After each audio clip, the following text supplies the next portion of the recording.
Thanks for tuning into this week's news recap. The second worst sell-off this year. The total crypto markets were at roughly $2.6 trillion on Friday night. By Saturday morning, the market had crashed to a low of $2.1 trillion, marking a 19% dip in less than 24 hours.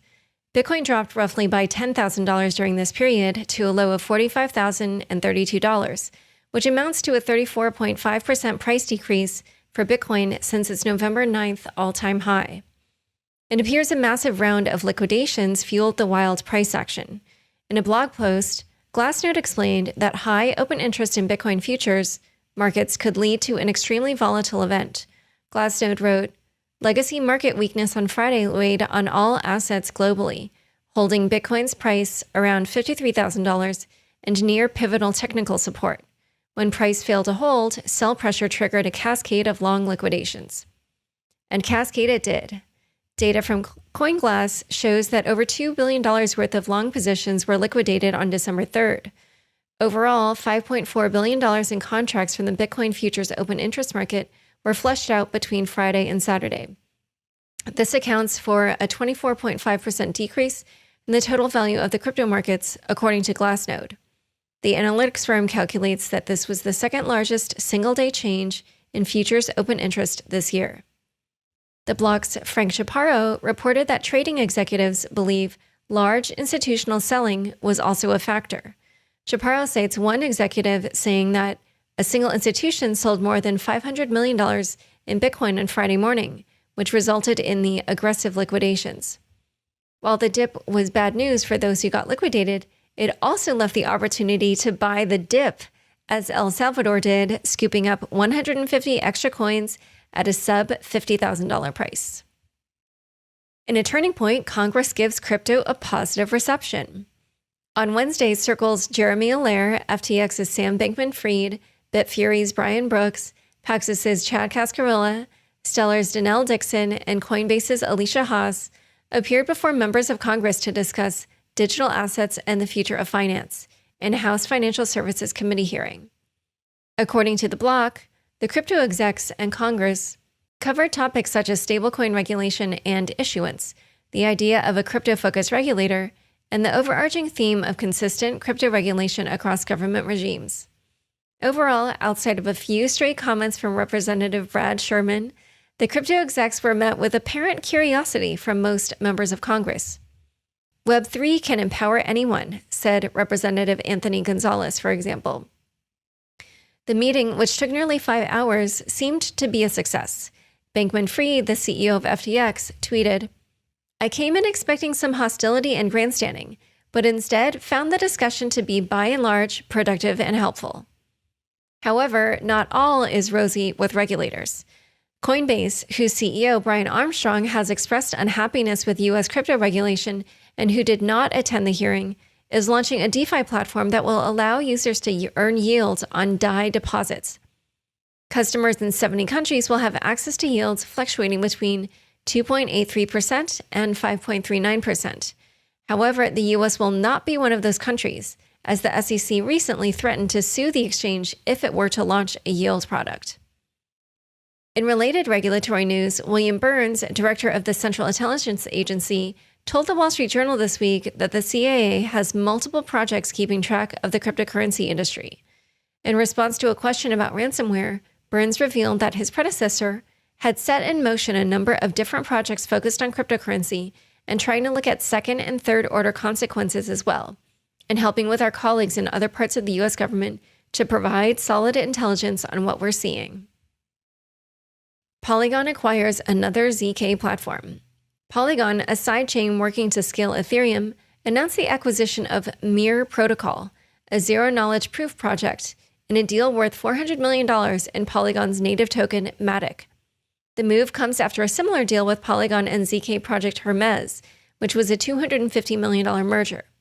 Overall, Polygon has pledged to spend $1 billion on scaling Ethereum. What happens after a DAO hack? BitMart and BadgerDAO take two different approaches. BitMart, a centralized exchange, lost $196 million worth of various cryptocurrencies on Saturday.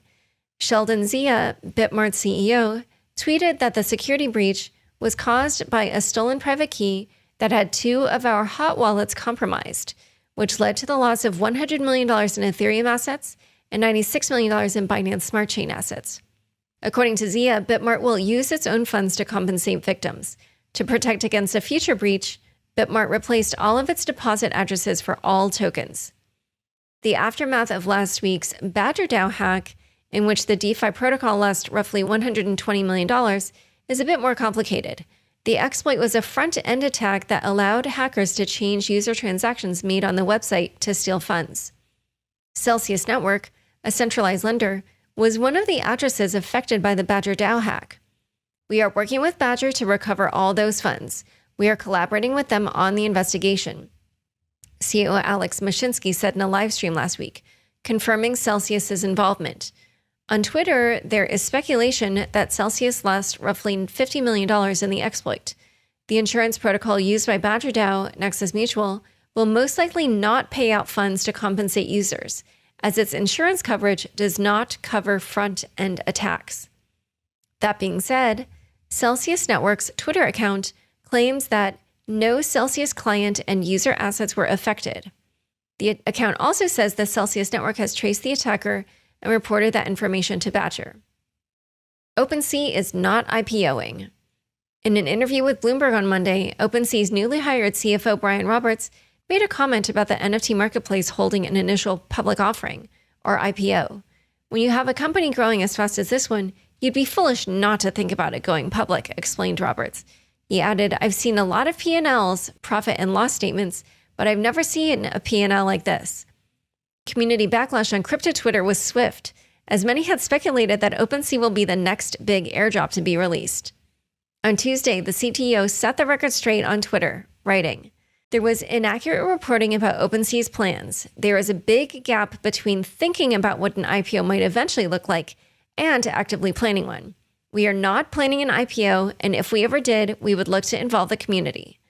Roberts previously worked as the CFO for Lyft, where he led the ride-sharing app to a successful IPO. A Solana bug was patched, saving $27 million an hour in the process. A bug in the Solana program library, an integral collection of open-source code for Solana programmers, was patched this week after sitting unnoticed for months.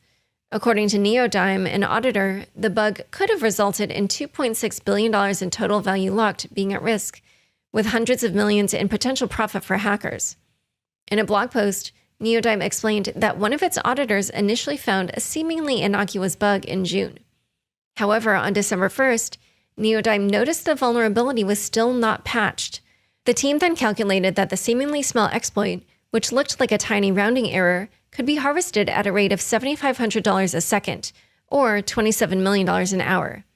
Neodyme quickly contacted the at-risk Solana projects and got the bug patched, a task that proved tougher than originally thought due to many Solana projects being closed source. Crypto Adoption Roundup. Every day, Web3, crypto, blockchain technology, whatever you want to call it, seems to move another step toward the mainstream, as evidenced by 5 well-known companies making crypto moves this week. First, the tokenization of Reddit. On Wednesday, Reddit expanded its community points program, opening up a waitlist for subreddits who wish to mint their own token. These points, which are awarded to users for being active in the community, are currently distributed through an Ethereum testnet. Looking forward, Reddit is exploring Arbitrum, an Ethereum Layer 2 solution. Need a crypto consultant? Call Visa. Visa, the financial payments giant, unveiled a new initiative to help clients navigate the wild world of crypto. Dubbed Visa's Crypto Advisory Practice, the new arm plans to offer expertise in crypto-related activities like NFTs or CBDCs. Kickstarter disrupts itself.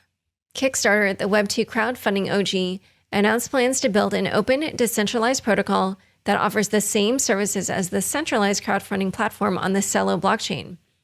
Kickstarter's first step is to build an open-source version of its core crowdfunding functionality on which anyone, including competitors, could build. WhatsApp enters the Metaverse. A new WhatsApp pilot, the Meta-owned messaging app, allows users in the US to send and receive crypto within a chat. Disclosure, I write a newsletter for Meta's Bulletin. The pilot is being powered by Novi, Meta's digital wallet, and uses Paxos's stablecoin USDP. This mainstream game developer is launching playable NFTs. Ubisoft, the major gaming company behind Assassin's Creed and Tom Clancy's Ghost Recon Breakpoint, unveiled plans for an in-game NFT integration through a platform called Ubisoft Quartz.